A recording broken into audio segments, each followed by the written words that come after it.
Bien, Cristo el gran legislador. Estudiaremos el verso 12 del capítulo 7. En nuestro mensaje anterior, mis hermanos, aprendimos algo acerca del sacerdocio levítico y dijimos que como orden sacerdotal, este sacerdocio era débil, era incapaz para cumplir con el más grande y elevado propósito de los hombres. Dijimos que este más grande y elevado propósito era que era incapaz para acercarnos a Dios y acercar a Dios a nosotros. Esta deficiencia natural ligada al sacerdocio arónico hacía más que necesario que uno mejor tomase su lugar.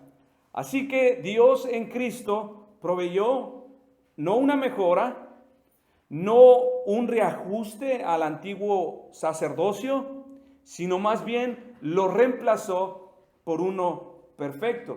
Leímos la semana pasada en el verso 11. Si pues la perfección fuera por el sacerdocio levítico, porque bajo él recibió el pueblo la ley, ¿qué necesidad habría aún de que se levantase otro sacerdote según el orden de Melquisedec y que no fuese llamado según el orden de Aarón?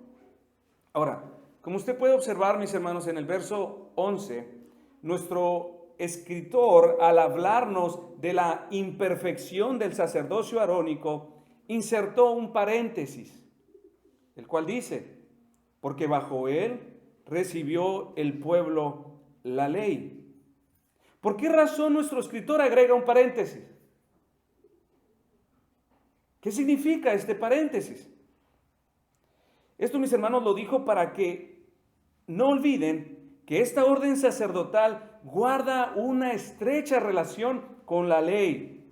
Es importante recordar, mis hermanos, que cada vez que Dios hizo un pacto, cada vez que Él dio una nueva ley, lo hizo mediante la intervención de hombres, o sea, mediante sacerdotes. Esta declaración que nuestro escritor hace entre paréntesis es un punto muy importante, mis hermanos. Y es un punto que estos judíos, a quienes se les daba este mensaje, no deberían de pasar por alto. Y de la misma manera, mis hermanos, está para que ustedes mismos, al parecer algo ahí tan confuso, tan insignificante, no debemos de pasar por alto. Porque esto nos ayudará a elevar nuestro entendimiento hacia ese gran consuelo del que hablaremos un poquito más adelante.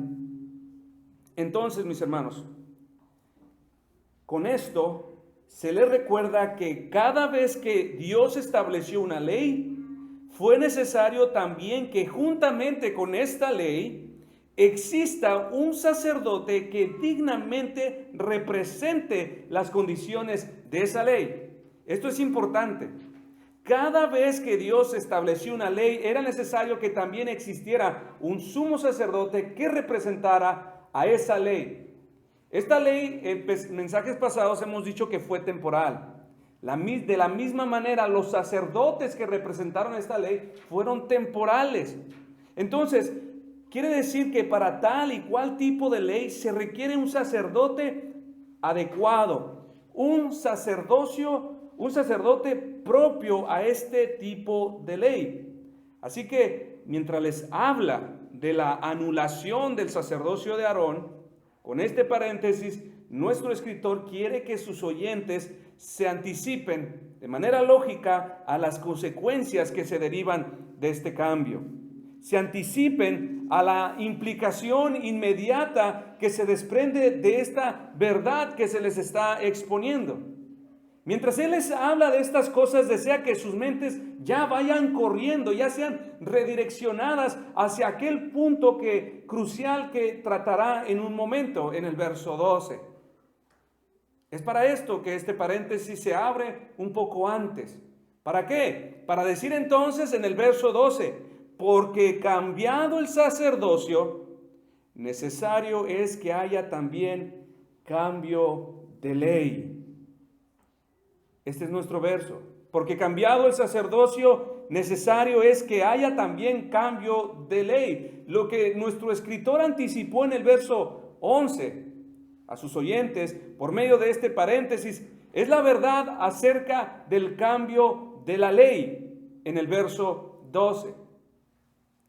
Entonces, mis hermanos, lo que está diciendo es que si el sacerdocio arónico ha de ser removido por causa de su imperfección y en su lugar ha de ser puesto uno perfecto, entonces quiere decir que la ley habrá de ser cambiada, habrá de ser también reemplazada por una que perfectamente represente las condiciones de este nuevo sacerdocio perfecto.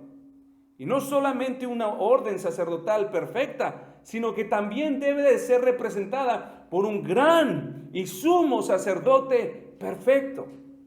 Si habrá de cambiar la antigua ley conforme al sacerdocio, por causa de sus sacerdotes imperfectos, y va a reemplazarse por una ley perfecta, por lo tanto, se requiere también un sacerdote perfecto. Esto es la mente y este es el corazón de lo que está tratando de enseñar nuestro escritor. Ahora, mis hermanos, para que podamos tener un poco más claro este verso, me permitiré leer estos mismos pasajes en otras versiones. Dice la Nueva Traducción Viviente: y si se cambia el sacerdocio, también es necesario cambiar la ley para permitirlo. La versión Dios habla hoy. Porque al cambiar el sacerdocio, también se tiene que cambiar la ley. Así que, mis hermanos, necesariamente tiene que haber un cambio. Un cambio tiene que ocurrir. Si Dios ha de cambiar el sacerdocio, entonces significa que necesariamente tiene que haber un cambio de ley. La palabra cambiar, mis hermanos, que aparece en nuestro verso, no significa simplemente tomarlo y colocarlo en otro lugar, como algunas sectas dicen, y especialmente son los grupos adventistas, que son como los modernos judaizantes de la actualidad. No significa moverlo a otro lugar, sino más bien en su original significa anular, significa quitar para colocar otro nuevo en su lugar. Una palabra más adecuada para esta sería reemplazar, la cual comunica esta idea, quitar para poner algo nuevo.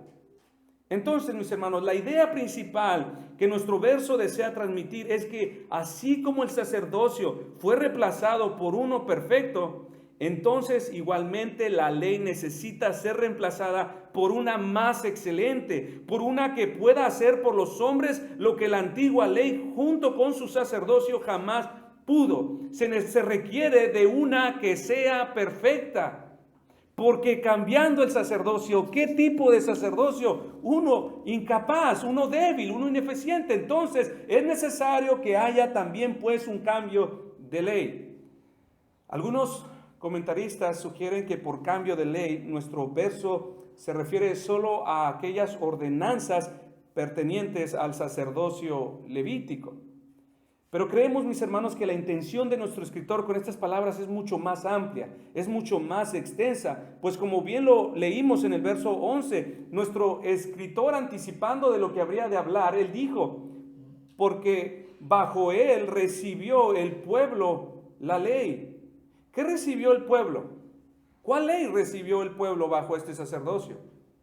Toda la ley.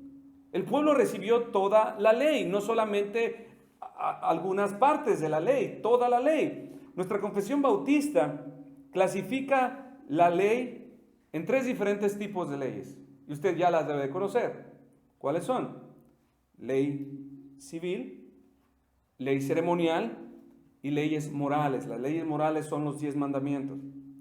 Y aunque para los judíos, mis hermanos, que vivieron bajo el antiguo pacto, esta clasificación de ley les hubiese resultado algo anacrónico, es decir, algo improcedente, algo que no puede ser, inapropiado. Y es porque esta clasificación de ley para ellos nunca fue algo evidente. En muchos lugares de la ley de Moisés, usted mirará que se habla tanto de la ley ceremonial como de la moral y de la civil de una manera mezclada. Entonces la distinción de estas leyes no fue algo evidente para ellos.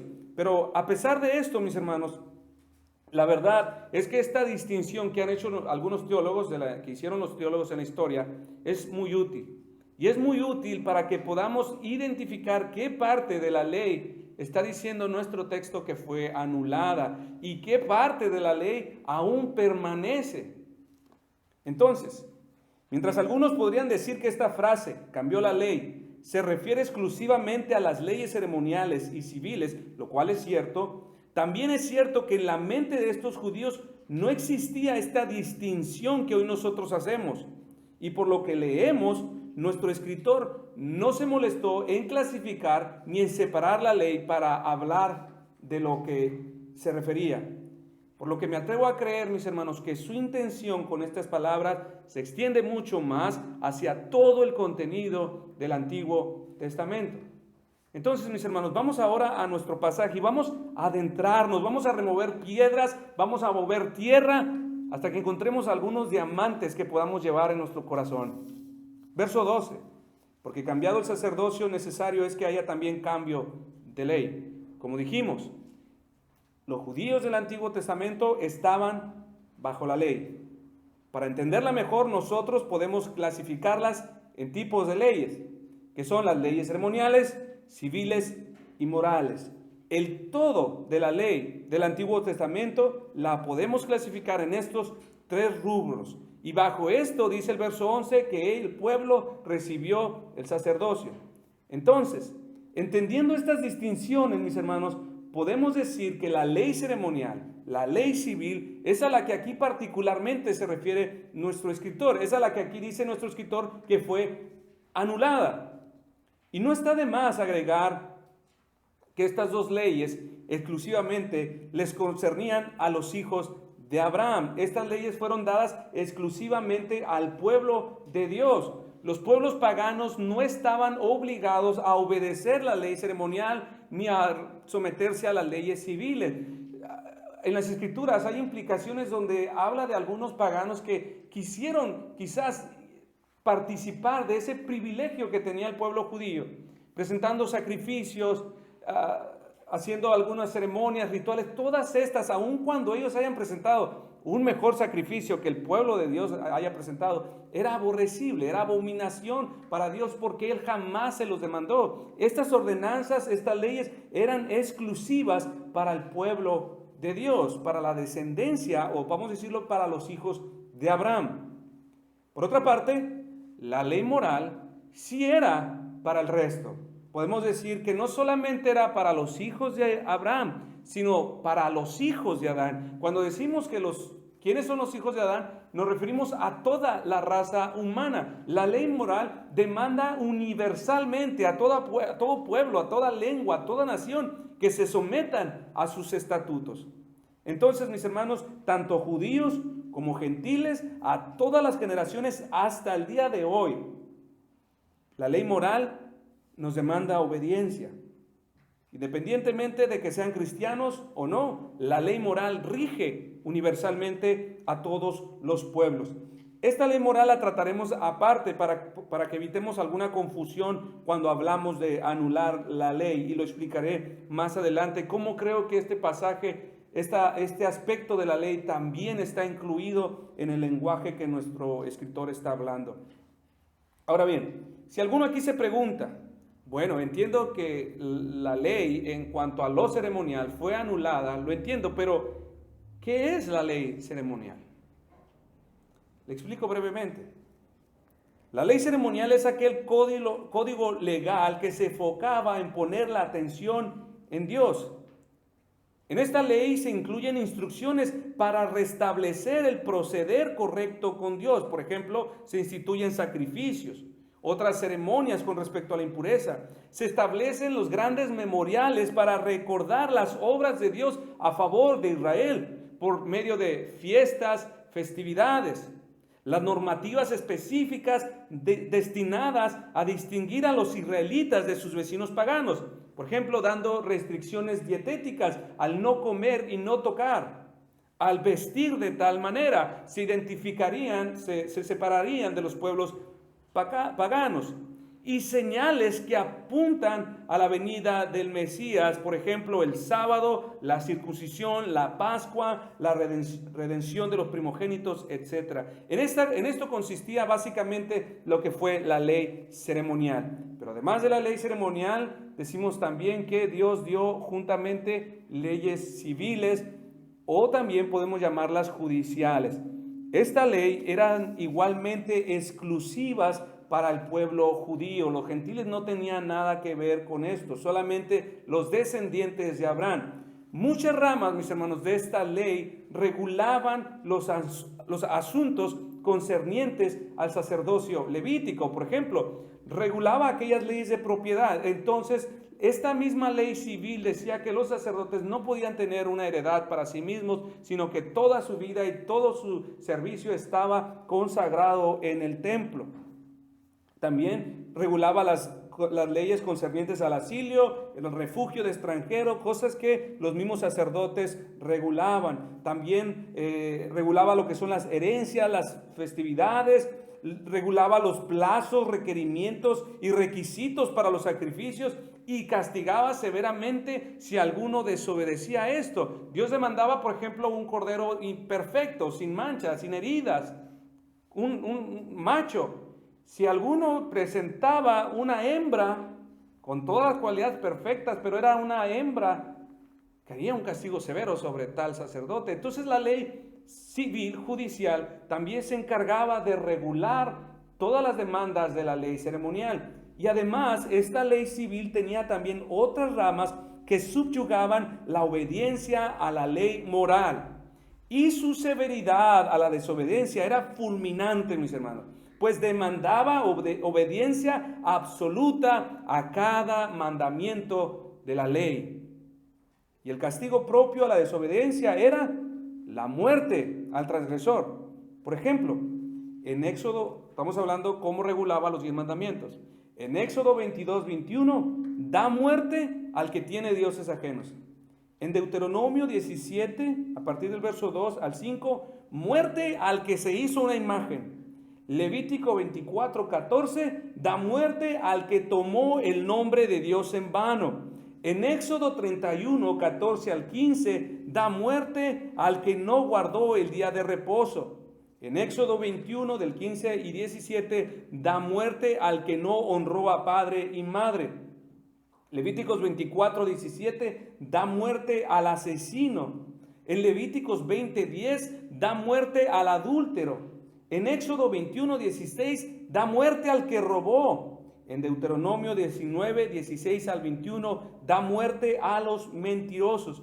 El único mandamiento que la ley judicial no regulaba era el de no codiciarás, porque este no era una obra externa, sino era un asunto del corazón. Sin embargo, la ley establece también que la desobediencia interna, por así llamarla, también está regulada por la ley, aunque no aparece ningún castigo a aquel que codició en su corazón, porque era algo que no podía comprobarse ni ser comprobado por los hombres. Entonces, mis hermanos, así esta ley mantenía la obediencia a la ley ceremonial con respecto al sacerdocio levítico y castigaba igualmente con muerte la desobediencia a la ley moral. Ahora, si usted se preguntó alguna vez, ¿por qué Dios ya no trata así, tan duro, tan severo a los hombres en la actualidad? ¿Por qué Dios no castiga como lo hacía en el Antiguo Testamento hoy en la actualidad? ¿Por qué hoy nuestros hijos nos pueden faltar al respeto y salir librados? ¿Por qué alguno de nosotros podría fallarle a su esposa y salir librado? ¿Por qué alguno de ustedes podría robarse algo de la tienda o de algo ajeno o evadir sus impuestos, no sé, y salir librado? Mis hermanos, aquí tenemos la respuesta, porque hubo un cambio de sacerdocio. Y al haber un cambio de sacerdocio, entonces hubo un cambio de ley. Y estas leyes severas en contra del pecador fueron anuladas. Entonces fue por este cambio de sacerdocio que esta ley necesariamente debía ser reemplazada por otra. Este cambio de ley trajo como consecuencias un cambio en la forma en cómo la desobediencia a la ley de Dios es tratada hoy.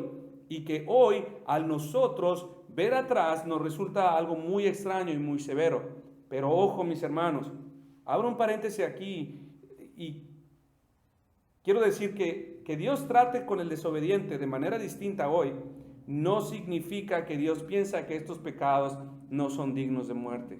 No, mis hermanos, no es lo que estoy diciendo. Si hoy el gobierno de México dijera, va a regularizar una ley de una pena de muerte al ladrón, al violador, al asesino, aun cuando Dios en su ley nos ha dado una nueva ley para tratar con el pecado, en lo profundo del corazón de Dios yo me atrevo a decir que no está tan desacuerdo en que muera el criminal, porque su justicia, su rectitud demanda la muerte del pecador.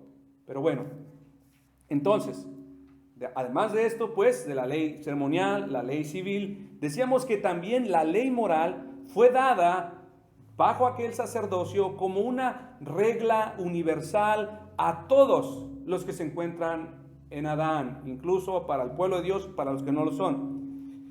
Con esta ley moral, Dios declaró al pueblo sus deberes hacia Dios y sus deberes hacia los hombres. Esta ley es perpetua. Esta ley no ha sido abrogada, no ha sido abolida. Esta ley es la que el Señor vino a cumplir y no a abrogar.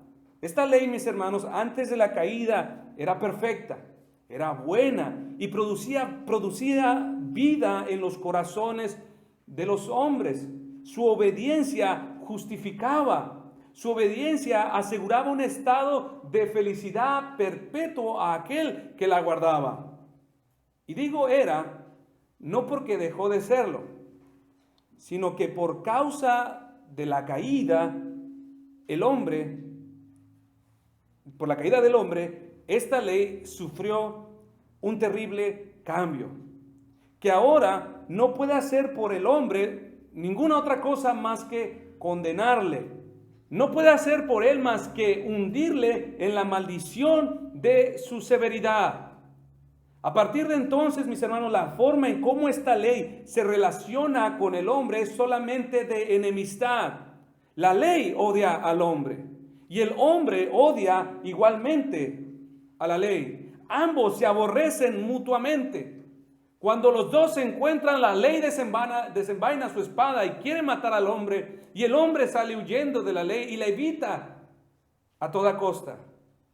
Hay algunos hombres que quisieran reconciliar sus conciencias con la ley y dicen, me portaré bien, haré buenas obras de caridad, haré tal cual cosa, pero mis hermanos, esta ley no admite retribución.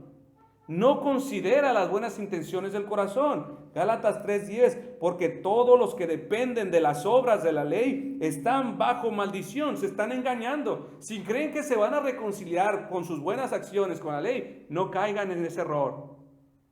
Todos los que dependen de las obras de la ley están bajo maldición, pues escrito está, maldito todo aquel que no permaneciera en estas cosas escritas en el libro de la ley para hacerlas. Esta ley, mis hermanos, no perdona. No acepta segundas oportunidades, no acepta una retribución. Romanos 3:23, por cuanto todos pecaron, están destituidos de la gloria de Dios. No dice, a menos que esta ley ahora, en lugar de beneficiar al hombre no regenerado, todo lo que hace es exhibirle como pecador y condenarle. Romanos 7:13. Pero ¿cómo puede ser? ¿Acaso la ley que es buena provocó mi muerte? Por supuesto que no. El pecado usó lo que era bueno a fin de lograr mi condena de muerte. Por eso podemos ver qué terrible es el pecado. Se vale de los buenos mandamientos de Dios para lograr sus propios fines malvados. Esa ley, mis hermanos, que mantenía fuera de nosotros el pecado, hoy lo que hace es intensificar la fuerza del pecado en nosotros.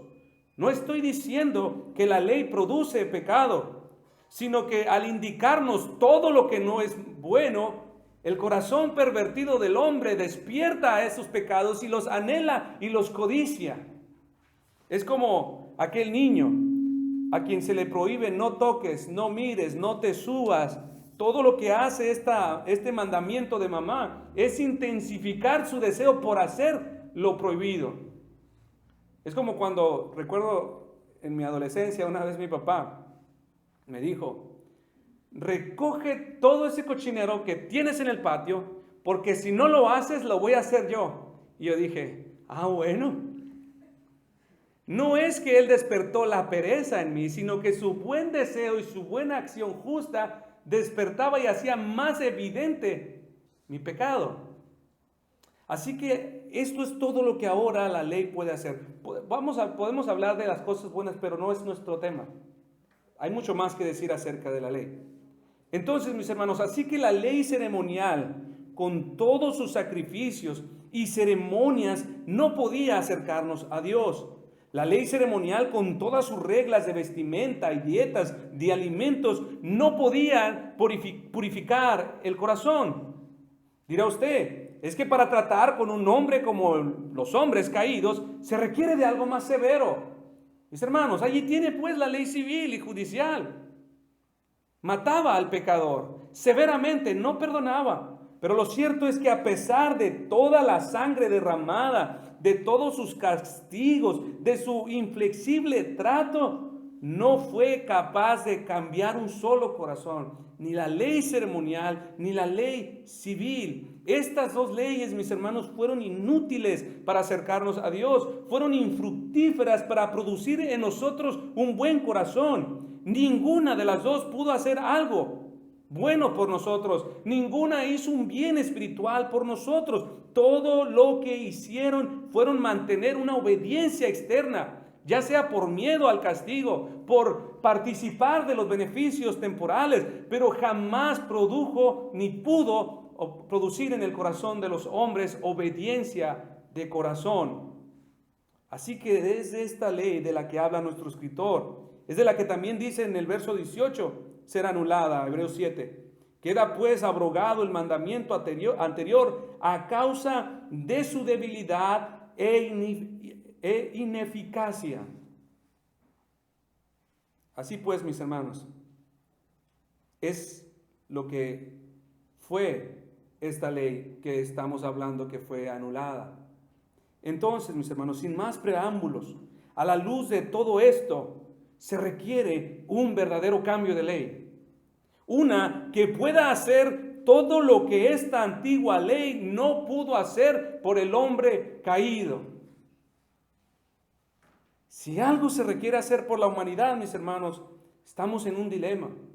Vemos la realidad del hombre, vemos la ley de Aarón, que no podía hacer nada útil por el hombre. Por otra parte, miramos al hombre pervertido, caído, hundido, amante del pecado, aborrecedor de Dios. Si algo se quiere hacer por el hombre, ¿qué se puede hacer ante un Dios justo y un vil pecador? ¿Qué se puede hacer? ¿Hay alguna laguna legal en la cual podamos sacar ventaja y entonces aprovecharnos de esto y ser beneficiados? No la hay, no la hay. El hombre está caído. El hombre está depravado, ama el pecado, aborrece a Dios, desprecia sus mandamientos. Todas sus decisiones descansan sobre un pecado menor o un pecado mayor. No puede hacer nada bueno por sí mismo. ¿Cómo podría ser entonces justificado? Entonces, ya que los sacrificios de toros y becerros no pudieron acercarnos a Dios y ni la obediencia a la ley pudo justificarnos, sino solamente condenarnos, ¿qué podemos hacer? Hay una excelente noticia, mis hermanos. En medio de nosotros, Dios ha levantado un nuevo legislador. Uno que hace su aparición en el tiempo para reformar todas las cosas. Uno que trae un cambio de ley para hacer por nosotros todo lo que la antigua ley jamás pudo. ¿Cuál fue ese cambio de ley a la que se refiere nuestro escritor? ¿Cuál es esa ley perfecta que reemplaza la antigua imperfecta? Por esta nueva ley, mis hermanos, la palabra de Dios se refiere al precioso evangelio. El evangelio es la nueva ley. Es la nueva ley que ha venido a ser colocada en ese lugar. La antigua ley fue removida y en su lugar ha sido colocada una que es perfecta, que es eterna y que permanece para siempre. Esta es la gran ley, mis hermanos. La gran ley del Evangelio es representada por un sacerdocio eterno, por un gran sumo sacerdote que dignamente representa las condiciones de esta nueva ley. Y ese es nuestro legislador, el Señor Jesucristo, gran sumo sacerdote que permanece para siempre. Esta ley, mis hermanos, a la que ahora nuestro escritor llama nuestra atención, es la que puede hacer por los hombres todo lo que la antigua ley no pudo, porque era inútil, porque producía muerte, porque era ineficaz.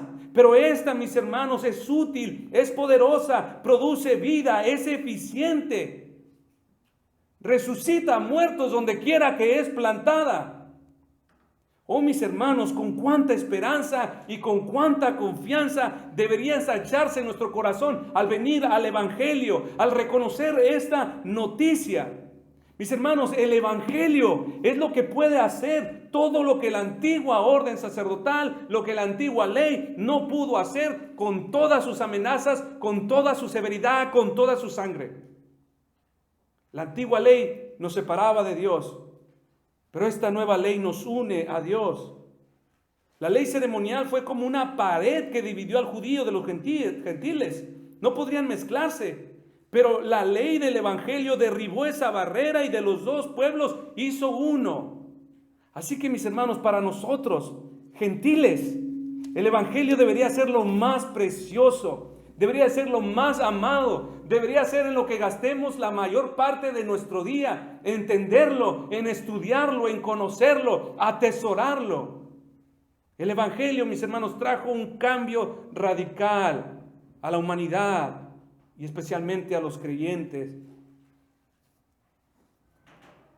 Cualquiera de ustedes, mis hermanos, que ignore el Evangelio, se pierde de todo este bien espiritual del que hemos venido hablando. De ese nos perdemos y quedamos como aquellos sin ningún beneficio, sin ningún provecho. Este legislador, mis hermanos, nos ha dado nuevos mandamientos. ¿Cuáles son estos nuevos mandamientos? Creer en mí. Este es el mandamiento, arrepiéntanse. Este es el único mandamiento al cual somos llamados a obedecer. Y es el único mandamiento que es aceptado por Dios. Confiar en Cristo es lo único que te cuenta, mis hermanos. La ley bajo la antigua orden era un yugo difícil de soportar. Pero este nuevo orden, esta nueva ley contenida en el Evangelio es muy esperanzadora, pues esta promete que Dios nos dará la habilidad que se requiere. Promete empoderar al cristiano para cumplir todo cuanto es requerido por esta nueva ley. Esta nueva ley del Evangelio contiene también la promesa del Espíritu Santo, el cual nos capacitará para hacer todo cuanto Dios espera de nosotros. Gálatas 3:2, esto solo quiero saber de vosotros, ¿recibiste el Espíritu por las obras de la ley o por oír con fe? Dice Pablo.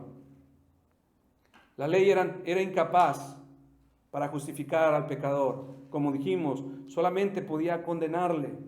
Pero con esta nueva ley, mis hermanos, nos ha dado un nuevo mandamiento para ser justificado. Crean en el Señor Jesucristo.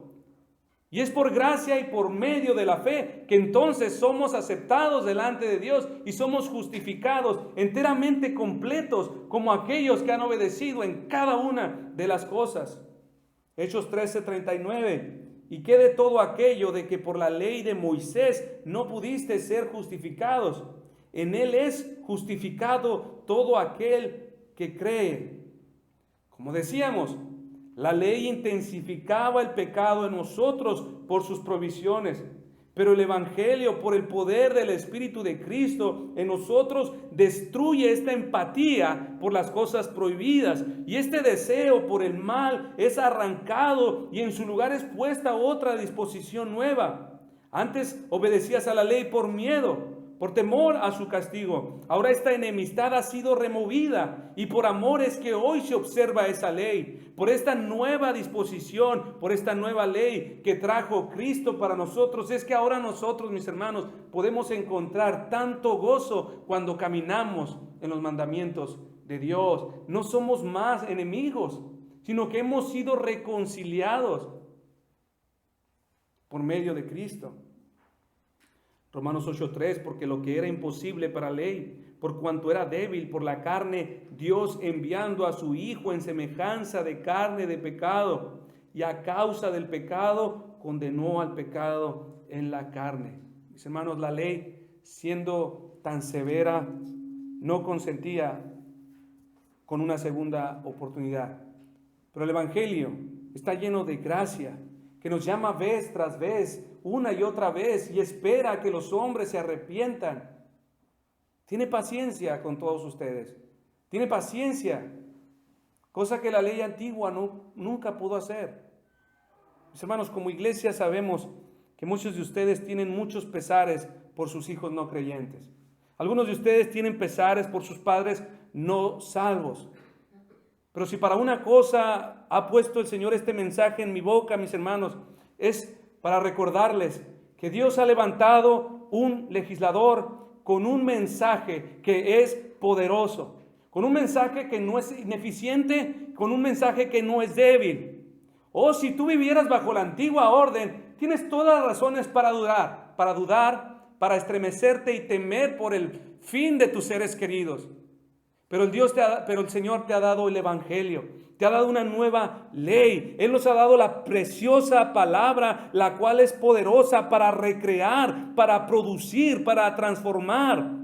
El Evangelio, mis hermanos, es la arma más poderosa que ahora cada padre en su casa tiene para educar a sus hijos.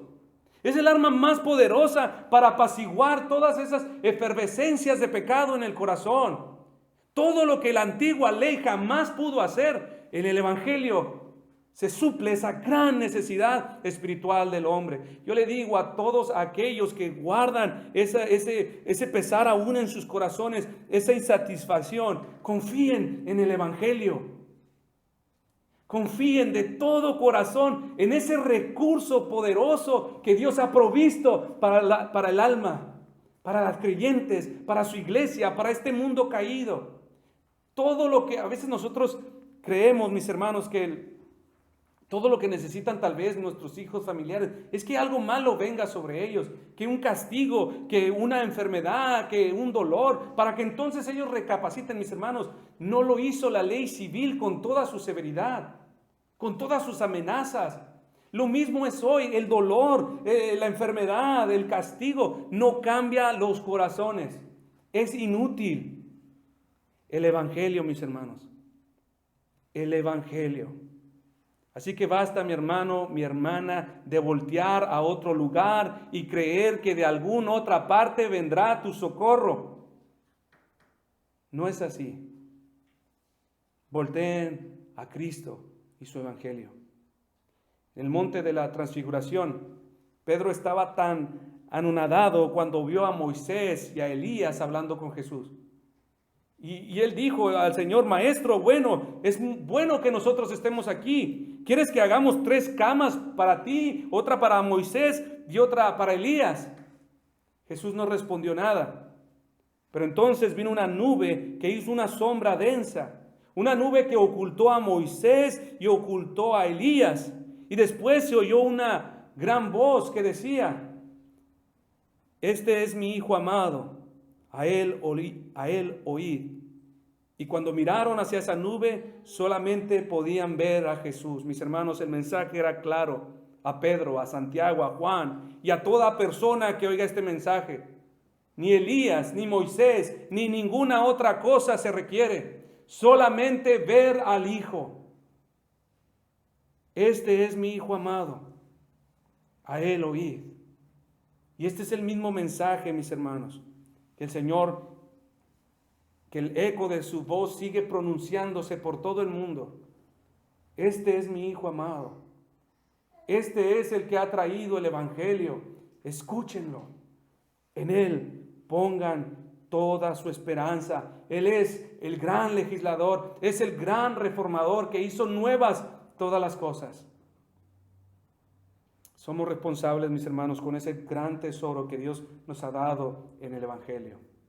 No menosprecie el poder, la eficacia de la palabra para producir en aquellos lo que Dios mismo ha dicho que puede hacer.